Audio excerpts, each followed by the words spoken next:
Hi everyone, welcome to our presentation. Our topic today will look at how online learning is implemented in Ontario. I'm Farzana Balapatel and my group member is Chandravati Sharma. Ontario's e-learning strategy provides students with more choices to learn and succeed, regardless of their location, learning style, or circumstances.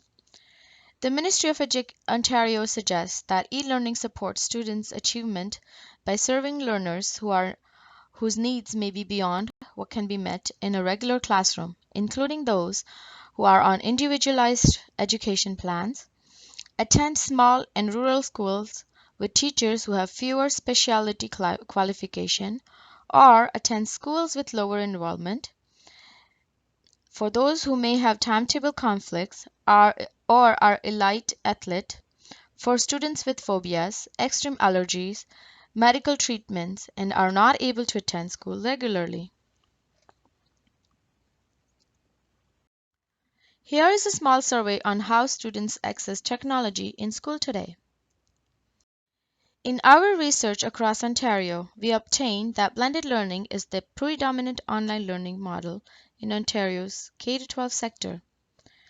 The ministry's goal is to make blended learning accessible for all students from K-12. Through blended learning, K-12 students can acquire high-quality course materials, course calendars, and assignments during and outside of school hours. Blended learning can look different in school across Ontario. Educators may use the LMS to post due dates, reminders, homework assignments, etc. Teachers can choose to deliver the majority of their lessons online with full access to computer lab during class, or can make observation, confer with students, and offer face-to-face instruction to those who are struggling with difficult concept. They can include face-to-face lessons with other technologies such as cell phones or electronic whiteboards, and many more. Students can access the LMS mainly outside of the class, such as before and after school or at lunch, and can use the LMS to discuss blog, write quizzes, and submit work related to their in-class activities. Teachers of split grades can have one of the grade access content and assignments online, while the other grade does group work or is taught a face-to-face lesson. Ministry of Education and school boards both have important parts in delivering e-learning strategies in Ontario. The ministry is responsible for providing leadership and support, while the school boards have responsibility to implement blended learning, e-learning credit courses, and the use of digital resources.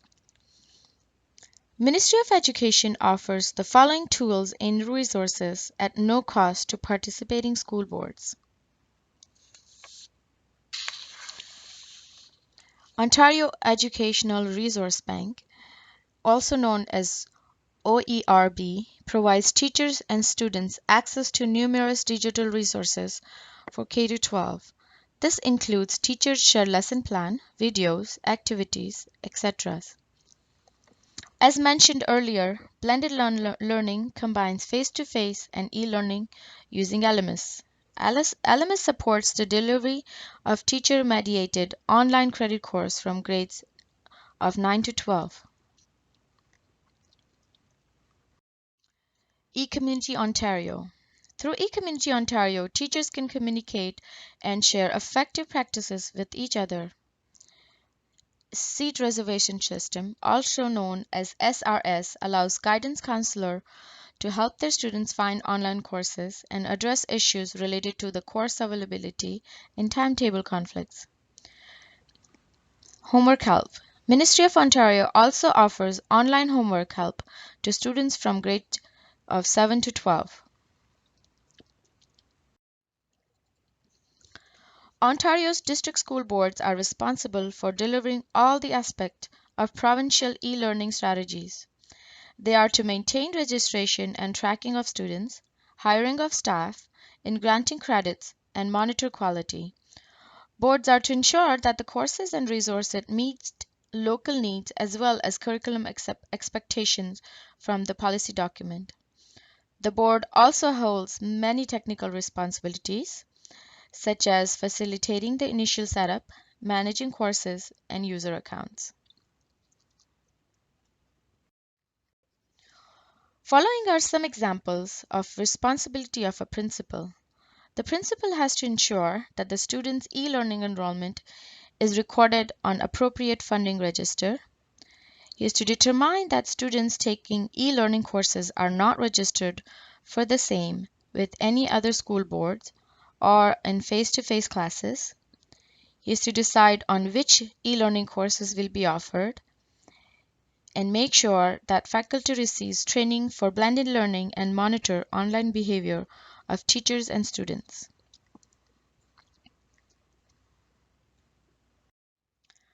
Teachers that are participating in e-learning and blended learning program also holds many responsibility. For example, making sure that they are familiar with teaching tools and communication strategies. They are also responsible to communicate students' progress to parents, students, and principal on regular basis.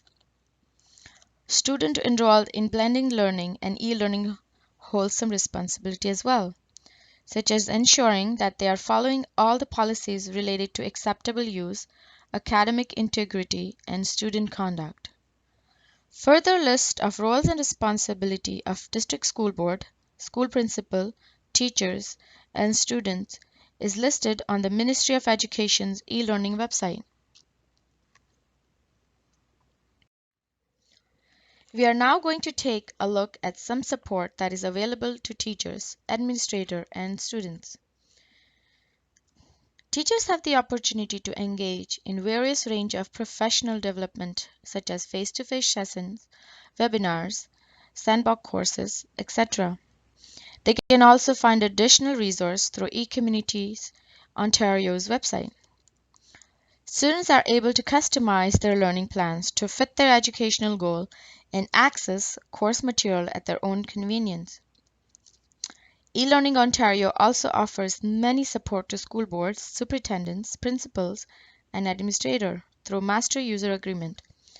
This document contains the official complete version of policies about all the components of the provincial e-learning strategy, including the Provincial Learning Management System and Ontario Educational Resource Bank.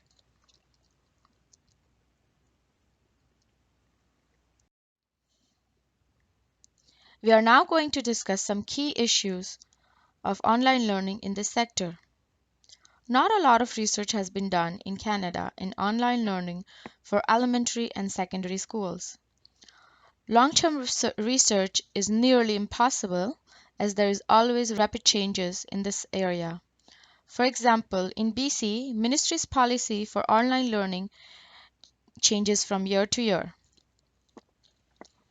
Most of online learning programs in this sector are relatively small, and programs that are successful may not provide same result if implemented on a larger scale. Different provinces across Canada have different approach towards online learning. Some provinces have centralized policies and systems, while others have variety within the province. Except BC, all Canadian programs are limited to publicly funded school only. There is also very limited research available on effectiveness of e-learning. For example, it is unknown on how many students actually complete online courses. Authenticity of students' work is also questionable in online learning as there is no evidence that student himself has done the work. Sometimes teachers have noted that they are expected to teach large numbers of students compared to traditional face-to-face classroom settings. As mentioned in our previous slide, provinces across Canada have different approach towards online learning. Let's take a look at some approach in leading provinces that has implemented e-learning in this sector. In British Columbia, students can register for courses without parents' consent or school's approval. They can register in a course or a full program with any district schools. They can even take an e-learning course through private schools and still get credits on their public school transcript. Each district school board in BC can create their own e-learning program under a contract with the ministry. There is no professional development offered by province or by most district school boards. In Ontario, online programs are offered by school district. They can opt to offer them or not. All the program materials are teacher created and are geared for Ontario curriculum. All the programs are created for students in the same district. If the courses are not full, then only district is allowed to have students from another district school. However, the province does offer many professional development opportunity to faculty. Alberta used to have separate programs that were created by school district. However, they have now centralized all the provincial plans. They have also coordinated their program plans and professional development for teachers and administrators. As we can see, technology plays a wider role in teaching and learning. There has been some drastic transformation in this sector due to the latest technology. Here are some latest trends to look for. Some examples as listed here are massive open online course, learning with latest devices like smartphone and virtual technology. After looking at some key issues, we will look at some of many advantages of e-learning. Online learning can provide alternate ways to accomplish academic tasks. For example, a student with cerebral palsy who may have trouble speaking can participate in class discussion through online chat or instant messaging. E-learning also seems to reduce the visibility of students with exceptionalities. Online learning plays substantial part in imparting and learning today. We will leave you with the following question to ponder upon. Could we move some of the information transfer that happens in a classroom to online and instead use that class time for dialogue and debate? Will this be an effective delivery method? Thank you for joining us today. We will be looking forward to further discussion on this topic in our tutorial session and on the discussion board.